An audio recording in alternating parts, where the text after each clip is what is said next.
Burger Kill, sebuah band beraliran heavy metal yang berasal dari Bandung, dan mereka merupakan salah satu band metal Indonesia yang telah mendunia. Band satu ini juga dinobatkan sebagai Metal as Fuck dalam ajang penghargaan Metal Hammer Golden Award di Inggris tahun 2013. Burger Kill juga terpilih sebagai salah satu dari 50 band metal terbaik dunia versi majalah Metal Hammer tahun 2020. Merupakan sebuah prestasi dan kebanggaan tersendiri bagi Burger Kill. Mereka menjadi satu-satunya band metal Indonesia yang masuk ke dalam daftar tersebut.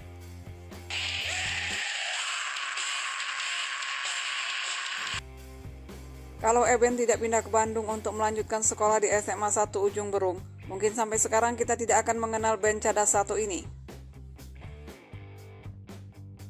Saat bersekolah di SMA 1 Ujung Berung, Eben termasuk siswa yang kerap masuk ke ruang BK sekolah. Disinilah ia kerap bertemu dengan Kimung cikal bakal basis Burger Kill. Sebelum membentuk Burger Kill, Eben dan Kimung sempat membentuk band bernama Morning Crew, namun band ini tidak bertahan lama. Setelah itu, Kimung mengajak dua temannya lagi, yaitu Ivan dan Kudung, mengisi vokal dan drum. Dari sinilah awal terbentuknya Burger Kill. Lewat formasi pertama mereka, yaitu Ivan pada vokal, Kudung pada drum, Eben pada gitar, dan Kimung pada bass. Mereka kerap tampil dalam acara hardcore di Jakarta. Tren musik di kalangan anak muda pada waktu itu masih berkisaran pada Sex Pistols, Ramones, dan Nirvana.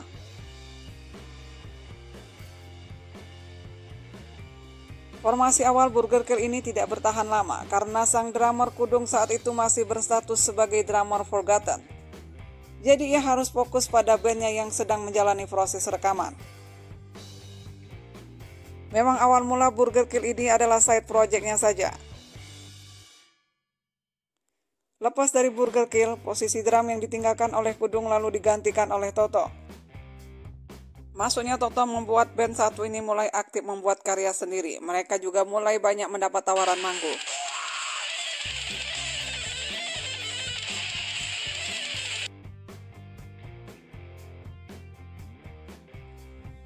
Saat sedang di fase merilis album perdana, konflik di tubuh band ini mulai muncul. Salah satunya ketergantungan Kimung pada drug yang akhirnya membuat dirinya memutuskan keluar. Tapi sebelum keluar, Kimung sudah menyelesaikan isian bassnya dalam album perdana mereka. Album perdana Burger Kill sempat tertunda perilisannya, hingga akhirnya Eben bertemu dengan Dadan yang kini menjadi manajer Burger Kill. Bermodalkan kepercayaan saja tanpa adanya kontrak sebelumnya, album perdana Burger Kill pun resmi dirilis. Album 2 sisi terjual sebanyak 2.000 keping.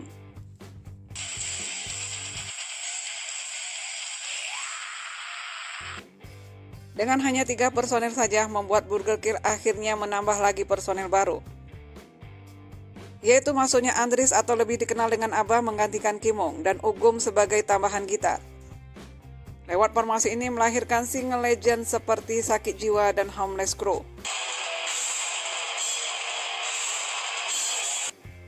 Di era 2000-an, jurang perbedaan antara band yang berdiri di major label dengan band yang berdiri sendiri atau band indie masih sangat lebar.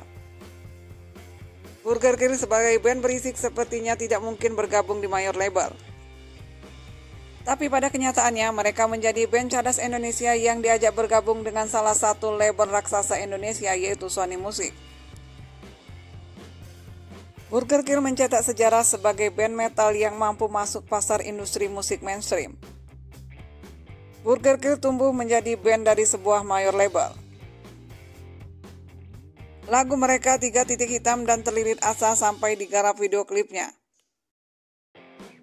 Burger Kill juga mencuri perhatian saat menjadi pemenang dalam ajang Anugerah Musik Indonesia di tahun 2004 dalam kategori Best Metal Production. Sepanjang karir mereka, Burger Kill telah beberapa kali berganti formasi. Dari keluarnya Ugum lalu digantikan oleh Agung.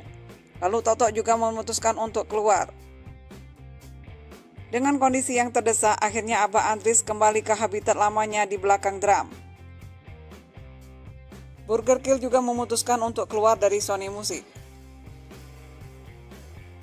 Beberapa minggu sebelum album baru dirilis, Ivan vokalis Burger Kill meninggal dunia akibat sakit yang telah lama menggerogoti tubuhnya. Burger Kill sempat mengadakan audisi untuk mencari vokalis baru, dan didapatlah Vicky. Namun di tahun 2021, setelah 13 tahun menjadi vokalis Burger Kill, Vicky memutuskan mengundurkan diri. Burger Kill pun harus merelakan keputusan Vicky tersebut. Eben sebagai motor penggerak di band ini akhirnya mengajak Ronald untuk mengisi vokal.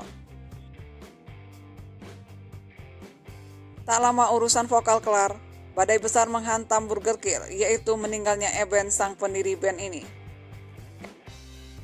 Eben meninggal dunia akibat serangan jantung ketika sedang melakukan proses pengambilan gambar untuk konser virtual pada 3 September 2021. Harapan untuk tampil bersama band God Bless idolanya pun tuntas sudah. Eben merupakan satu-satunya anggota orisinil sejak band ini dibentuk di tahun 1995. Dengan meninggalnya Eben tak menyisakan satu pun personil asli Burger Kill. Sosok Eben dengan gagasan-gagasannya ibarat mesin berkapasitas besar yang melesatkan karir Burger Kill. Sepeninggal Eben membuat Burger Kill limbung bukan kepalang. Sempat terpikir Burger Kill akan bubar. Namun karena dukungan yang besar dari keluarga Eben agar Burger Kill ini harus diteruskan, restu dari keluarga Eben inilah akhirnya membuat Burger Kill tetap bertahan. Mereka melanjutkan legasi Eben, kiprah Burger Kill yang telah mendunia. Penampilan perdana Burger Kill sepeninggal Eben terjadi lewat pertunjukan kecil atau showcase. Terpampang formasi Burger Kill sepeninggal dedengkotnya. 4 sosok pria yang kini jadi formasi Burger Kill, yaitu Agung Ridho pada gitar, Putra pada drum, Ramdan pada bass, dan Ronald sosok baru vokalis Burger Kill.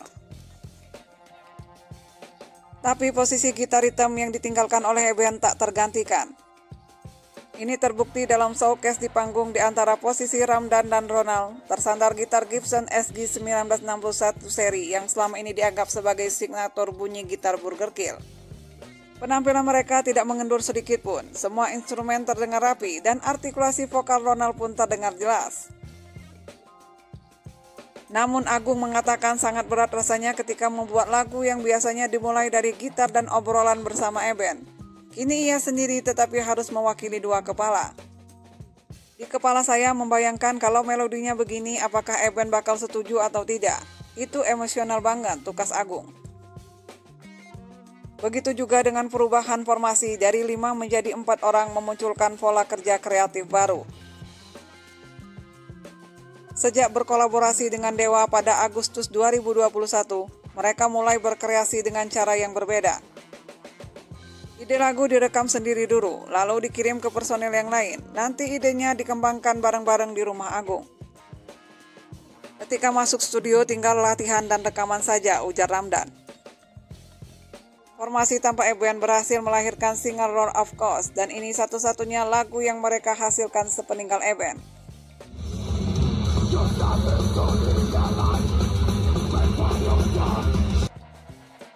Burger Kill juga tampil untuk kedua kalinya di Wacken Open Air Festival Jerman yang merupakan festival metal terbesar di dunia.